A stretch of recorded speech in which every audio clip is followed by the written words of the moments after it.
Em instantes, Jornal do Boris, com Boris Casoy. Um jornal independente e apartidário. Um sobrevoo pelos principais fatos do Brasil e do mundo. Política, economia, cultura e esporte todas as manhãs. O Jornal do Boris começa daqui a pouco, às 8 horas. Enquanto isso, você que assiste pelo YouTube, não deixe de se inscrever no canal. Deixe seu like nos vídeos, seus comentários e lembre-se de ativar o sininho para ser notificado sempre que postarmos um novo vídeo, com as análises precisas de Boris Casoy sobre os temas mais importantes do noticiário. Para você que acompanha pelo Facebook, curta a página oficial e deixe seus amigos bem informados, compartilhando sempre nosso conteúdo diário. No Twitter, o perfil oficial de Boris Casoy é o @bcasoyoficial. O Jornal do Boris começa já, às 8 em ponto. Você está convidado também a seguir o perfil oficial no Instagram, buscando por @Jornal do Boris Verdade. Lá você encontra fotos raras, objetos antigos da coleção particular de Boris Casoy e fica por dentro do cotidiano deste jornalista com mais de 60 anos de carreira.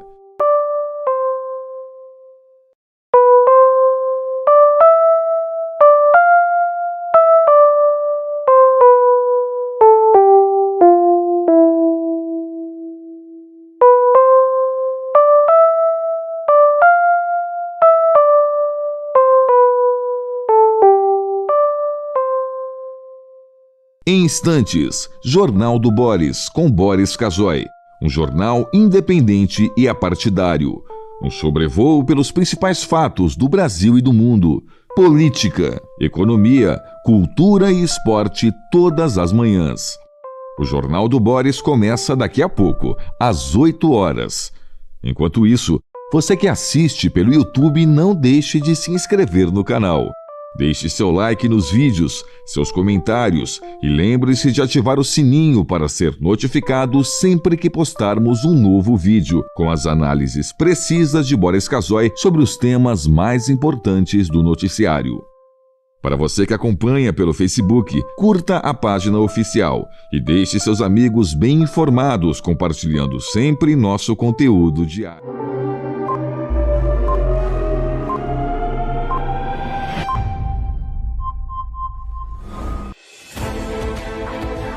A partir de agora, passando a limpo as notícias do dia no Brasil e no mundo, está no ar o Jornal do Boris.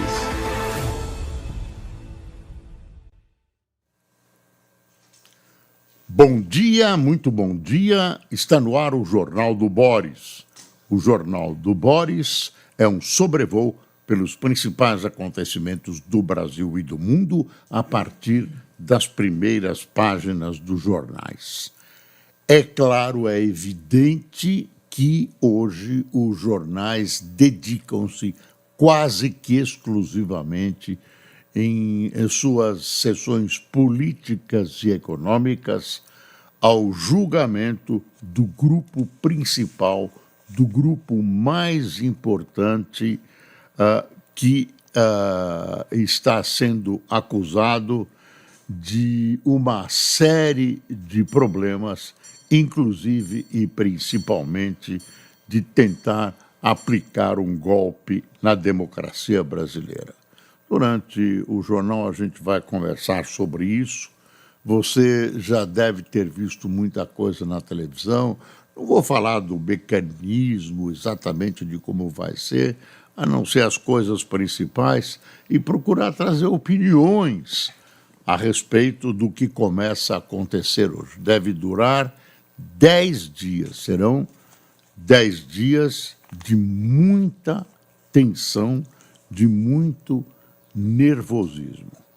Uma coisa que está sendo ressaltada por toda a imprensa é que, pela primeira vez, o Brasil julga um golpe de Estado e, pela primeira vez, julga militares de alta patente envolvidos nessas acusações de golpe de Estado.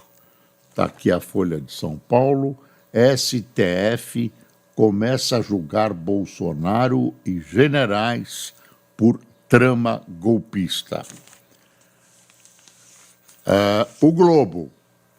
STF inicia julgamento inédito para a democracia brasileira. O Estado de São Paulo. Julgamento de Bolsonaro antecipa a corrida eleitoral e põe economia em alerta. Valor. Empresas preparam retomada de captações no exterior. STF começa a julgar Bolsonaro e mais 7 réus por tentativa de golpe. Esse julgamento, claro, tem influência jurídica, sem dúvida nenhuma, mas tem repercussões políticas no Brasil muito pesadas e muito fortes. Isso porque nós estamos às portas da eleição de 2026. E tem repercussão internacional, não só porque estão julgados pela primeira vez na história brasileira militares que supostamente teriam tentado aplicar um golpe na democracia, tentando evitar a posse do atual presidente Lula e a possível manutenção de Bolsonaro no poder, e também repercussões de caráter internacional, porque há ameaças reais de que o presidente americano Donald Trump aplique mais retaliações contra o Brasil, porque ele se vê na figura de Bolsonaro. Está lá o filho de Bolsonaro, o deputado Eduardo Bolsonaro, cochichando no ouvido de Trump, e mostrou a sua influência, e Trump tem aplicado ao Brasil, de maneira injusta e exagerada, retaliações que ele não aplicou em grande parte dos países do mundo. As maiores taxas, né, o tarifaço é exclusividade para o Brasil. E ele coloca como primeira condição, né, a suspensão do julgamento do ex-presidente Bolsonaro, mostrando que ele, Trump, conhece muito pouco ou nada da política brasileira. Eduardo está realizando um papel que vai ser julgado pela história. Alguns bolsonaristas o aplaudem. Ele causou uma cisão na direita brasileira, porque o prejuízo causado à indústria, ao comércio, às exportações brasileiras é gigantesco, com perda de empregos, com problemas até de sobrevivência de muitas empresas. Então, nós estamos falando de uma atitude, de uma amizade explorada por Eduardo de maneira a jogar Trump contra o Brasil. Não se sabe, não há uma ideia, não há certeza se esse julgamento e as características que ele tomar e os resultados vão provocar alguma coisa em Trump. Provavelmente, Trump já deve estar cansado de, num governo norte-americano que tem assuntos importantíssimos para ele, Estados Unidos, em relação às outras potências, em relação a guerras que ocorrem, por exemplo, no Oriente Médio e na Ucrânia, invadida pela Rússia, ficar cuidando de problemas paroquiais do Brasil. Então, tem gente que acha que ele vai se cansar, tem gente que acha que como ele não tem uma ação que a gente espera das pessoas médias, das pessoas mais equilibradas, ele poderá tomar decisões desequilibradas a respeito do Brasil e intensificar as reações que se imagina que ele possa utilizar contra o Brasil devido a uma provável condenação de Buenos Aires. Você me dá licença? Está muito seco aqui em São Paulo nesse instante. Perspectivas. Há uma perspectiva clara de Bolsonaro ser condenado. Ao mesmo tempo, desenvolve-se um esforço para a anistia dele. E a anistia agora, o que parece muito difícil, ou anistia, digamos, depois da eleição de 2026, da qual ele não está impedido legalmente de participar, desde já. Não tem nada com essa questão do golpe. Tem a ver com a ação dele na presidência da República, numa condenação do TSE. Aquela reunião que ele fez com embaixadores no Palácio, tudo isso.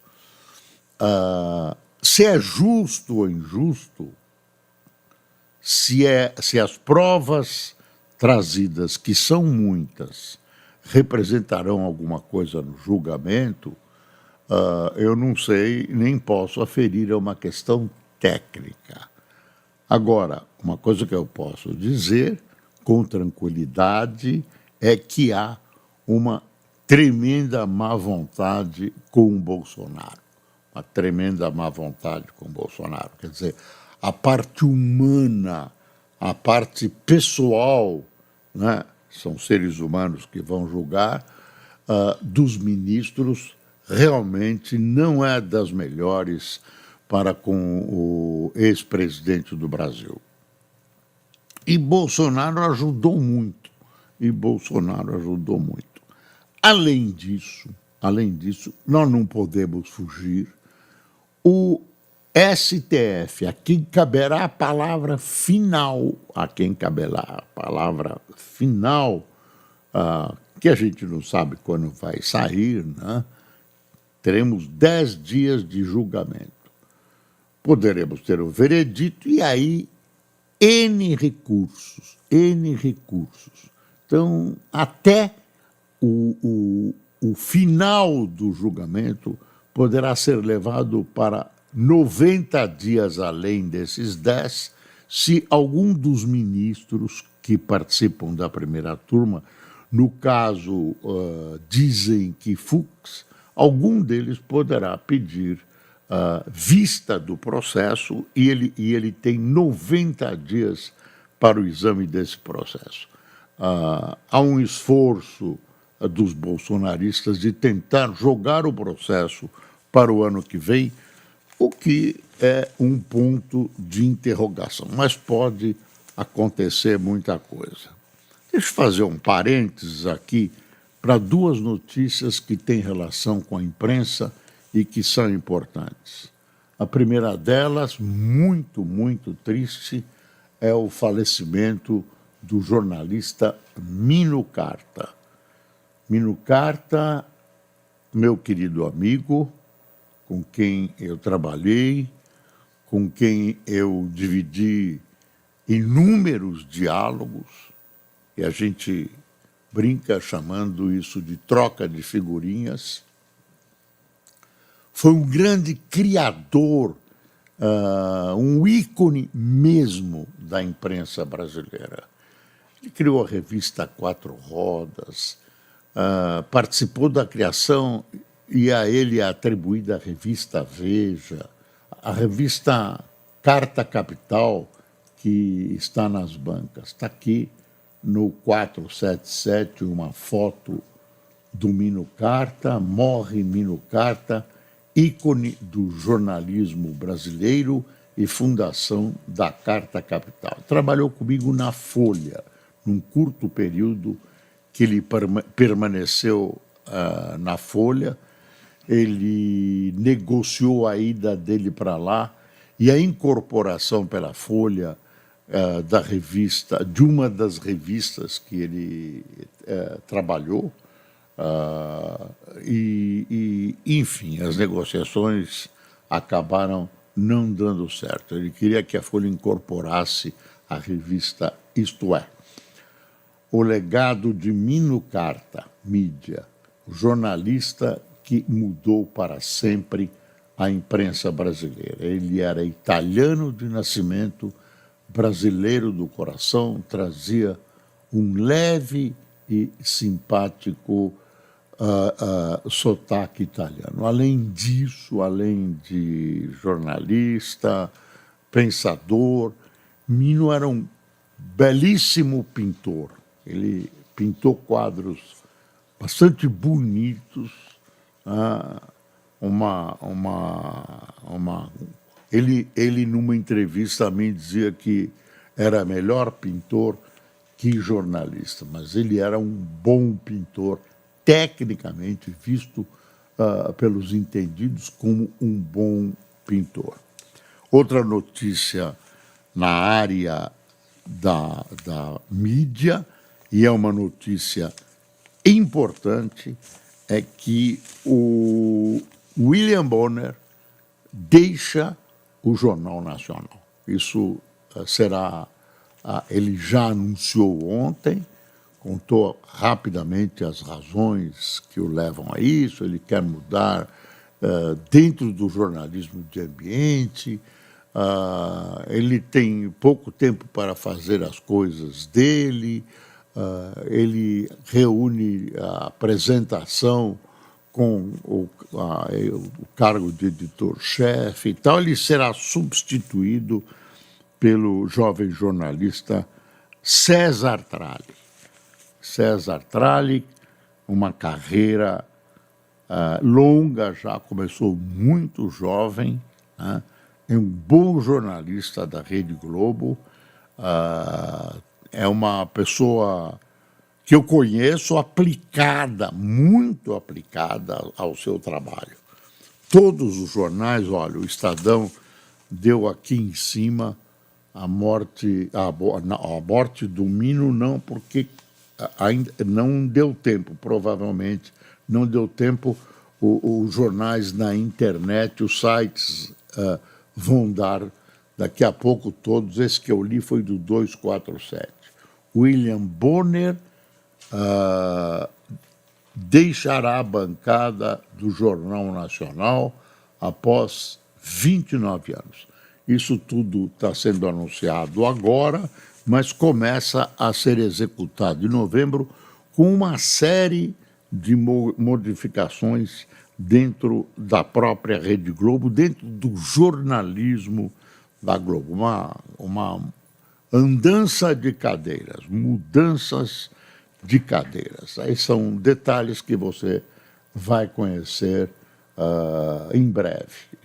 Já estão anunciados, mas o tempo hoje é curto para as notícias mais importantes que nós temos, e a mais importante delas é esse julgamento.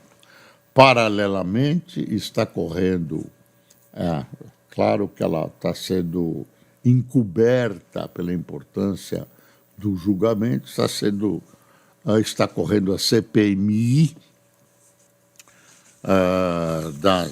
do INSS, vai ficar em segundo plano, e as investigações, né, sobre todo esse escândalo que se convencionou chamar de escândalo da Faria Lima. Eu vou dar uma folheada no Estadão e as coisas interessantes a gente vai ver. virando aqui. Supremo inicia julgamento histórico que antecipa movimentação eleitoral. Você vê que está todo mundo ligando a eleição, vai acabar em cima da eleição. Corte começa a julgar Bolsonaro e oficiais militares. Fase final do processo criminal gera disputa no bolsonarismo, precipita cenário de 2006 e deixa a economia em alerta. Quem será o candidato de Bolsonaro? Muito provavelmente ele não poderá concorrer. Tudo indica que será o governador de São Paulo, Tarcísio de Freitas. Só não será se não quiser, pelo menos do ponto de vista de hoje. Há ressentimentos, inclusive dentro do bolsonarismo, contra ele, mas, a meu ver, ele acabou assumindo de corpo e alma o bolsonarismo. Defende Bolsonaro, ataca o pessoal do Tribunal, do Supremo Tribunal Federal.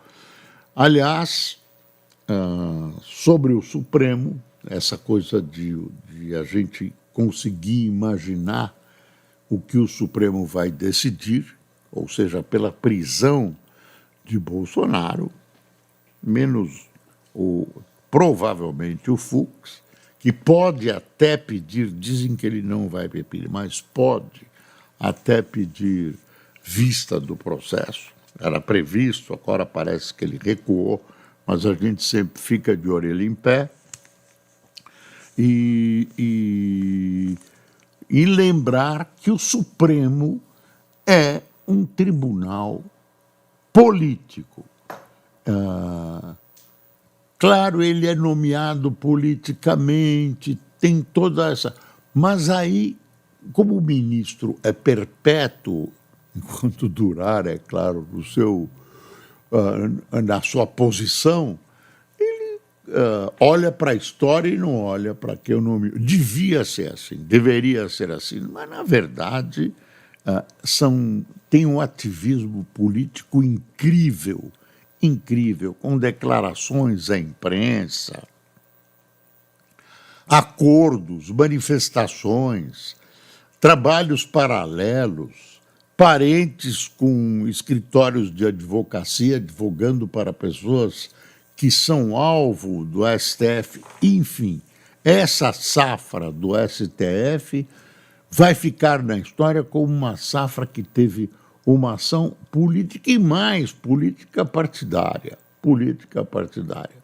E eu vou ressaltar a disposição que eu vejo dessa primeira turma de condenar o presidente.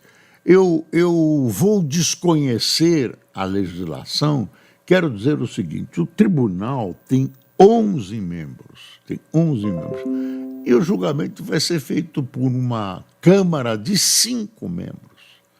Então, é muito estranho que um presidente, um ex-presidente da República e militares do mais alto nível vão ser julgados por 5 pessoas. Claro, mais tarde, blá, blá, blá. Mas o tribunal é composto por 11 ministros, exatamente para que toda a gama de pensamentos acabe se somando dentro de um tribunal nacional. Realmente, essa fórmula tira a força do resultado. É legal, não tem dúvida, etc.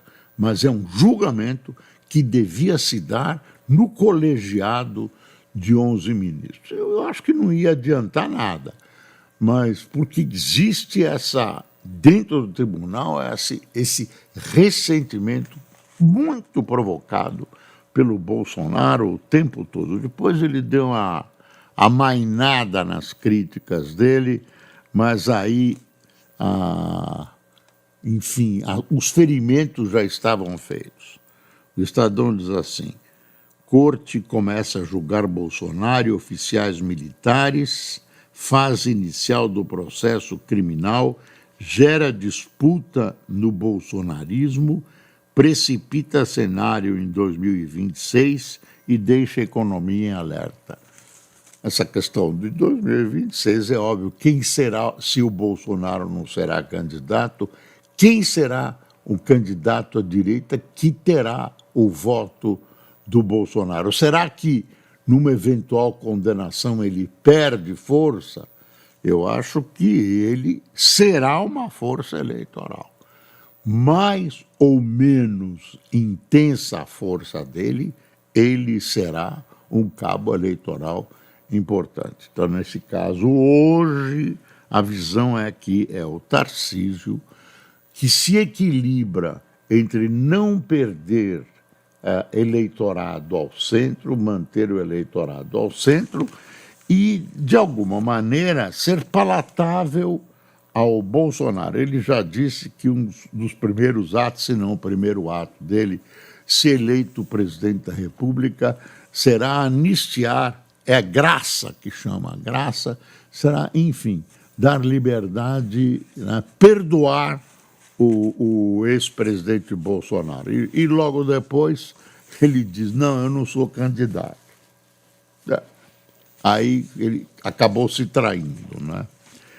Bom, deixa eu te dizer, só para lembrar quem são os réus. Jair Bolsonaro, Mauro Cid, que é o delator, tenente-coronel, Walter Braga Neto, general, Augusto Heleno, general e ex-chefe do Gabinete de Segurança Institucional, Paulo Sérgio Nogueira, que é ex-ministro da Defesa e ex-comandante do Exército, Anderson Torres, ex-ministro da Justiça, Alexandre Ramagem, ex-diretor da Polícia Federal, e Almir Garnier, ex-ministro da Marinha. Deixa eu pegar aqui quem são os julgadores. Começa hoje às 9 horas da manhã. Vamos esperar acabar o Jornal do Boris, dar um intervalo para respirar e começar o julgamento. Todos os dias, né, dia 2, 3, 9, 10 e 12 de setembro. São julgadores. Alexandre de Moraes, polêmico, odiado pelo bolsonarismo, odiado pelo presidente Trump, né? De olho nele. Flávio Dino, Luiz Fux, Carmen Lúcia e Cristiano Zanin. São esses, os 5. Vou repetir. Alexandre de Moraes, Flávio Dino, Luiz Fux, Carmen Lúcia e Cristiano Zanin, que é o presidente da comissão e que foi advogado do presidente Lula e, por isso, nomeado ministro do Supremo Tribunal Federal. Não é que ele não seja um bom jurista, etc., etc., mas o que levou ele ao tribunal foi o fato de ter sido advogado do presidente Lula. O Toffoli foi um outro advogado do PT. Quer dizer, aí o que pesou mesmo foi isso. Tem muita opinião, né? Tem muita opinião. Barroso rejeita interferências e cita missão difícil. O Estadão tem editoriais aqui. Cadê o editorial do Estadão?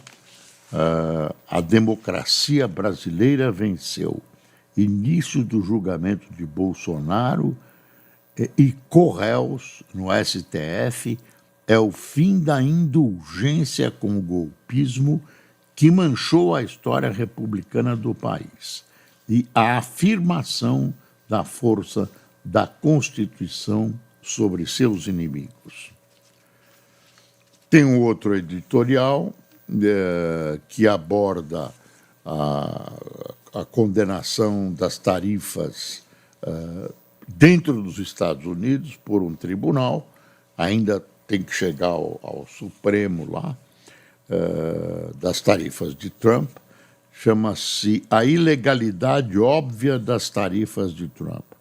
Trump inventa emergência para concentrar poder. A decisão judicial que expôs o truque autoritário por trás das tarifas venceu uma batalha na guerra em defesa da Constituição. Você sabe que tem um tribunal de apelações americano que condenou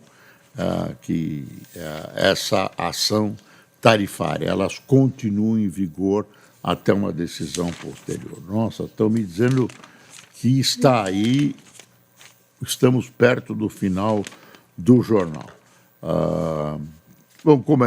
Estão começando os trabalhos dessa apuração do que aconteceu, dessa gatunagem no ISS. Enfim, eu estou dando um giro aqui pelos jornais.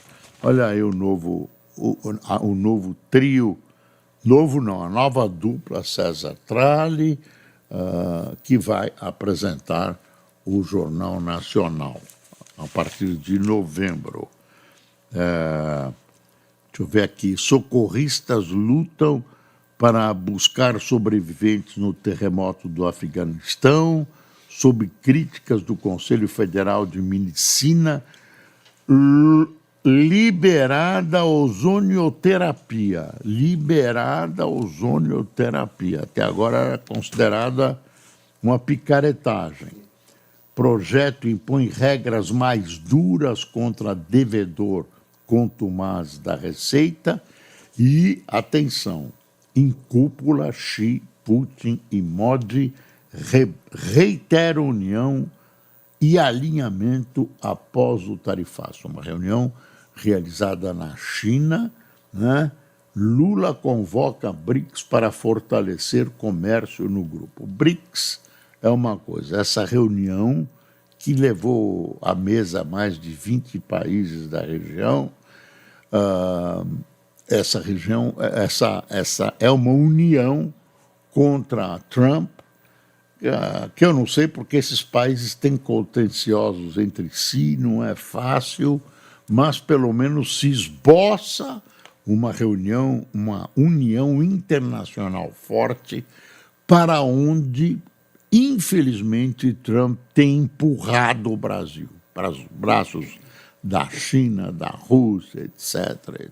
Em Israel, tem uma informação de fundo que Israel pretende incorporar a Cisjordânia ao seu território se o Estado palestino for aprovado.